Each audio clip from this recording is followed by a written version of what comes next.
TeamWorks Professional by HawkWare provides a number of easy-to-read activity dashboards.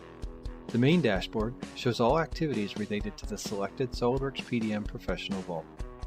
The summary graphs show estimated versus log time, the number of tasks in various stages, and the overall progress for all tasks.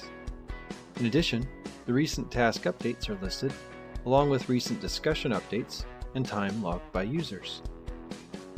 The Profile dashboard provides the same graphics and updates list as the main dashboard, but filtered down to only those assigned or edited by you.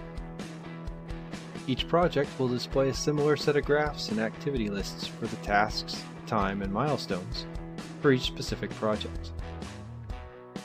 Each individual task will also display a progress and time graph, along with a status history for all the updates that occur at each of its states.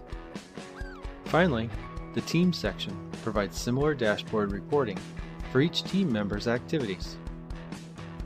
If you suspect that these activity dashboards will be valuable to you and your team, contact us. We're happy to provide a live demonstration or set you up with an evaluation.